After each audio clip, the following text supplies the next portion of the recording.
erim meni rozi qilmasang jannatga kirmaysan deb aldab, ikkinchi xotini olib bir bolali bo'lib yashab yuribdi deb bir opa savol yuboribdi. Opa, sizga shaxsiy tavsiyam jannatni qo'ldan boy berib yormang.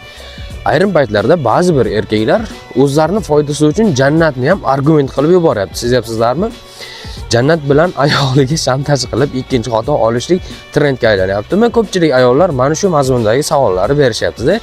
Qonun nuqtai nazaridan qaraydigan bo'lsak, O'zbekiston Respublikasining qonunchiligiga ko'ra, siz ayolmisiz, erkakmisiz, qat'iy nazar boshqa bir shaxs bilan qonuniy nikohda bo'lgan paytingizda boshqa bir inson bilan ikkinchi marta o'sha nikohning ustiga nikohdan o'ta olmaysiz. Bunga qonunchilik yo'l qo'ymaydi.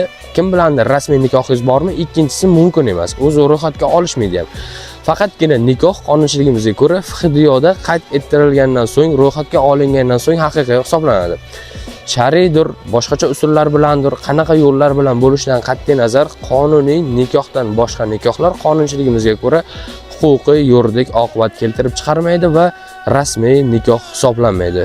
Bu masaladan kelib chiqadigan bo'lsak, demak, eringizni ikkinchi oilasi haqiqiy oila hisoblanmaydi qonun nuqtai nazaridan va hech qanaqa huquqiy oqibat keltirib chiqarmaydi. Faqatgina eringizga nisbatan bu javobgarlikni keltirib chiqarishi mumkin. Agar isbotlab, dalillab beradigan bo'lsangiz, ichki ishlarga shikoyat qilsangiz, eringiz javobgarlikka tortilishi mumkin. Lekin shikoyat qiladigan bo'lsangiz, jannatni qo'ldan boy berib qo'yishingiz mumkin.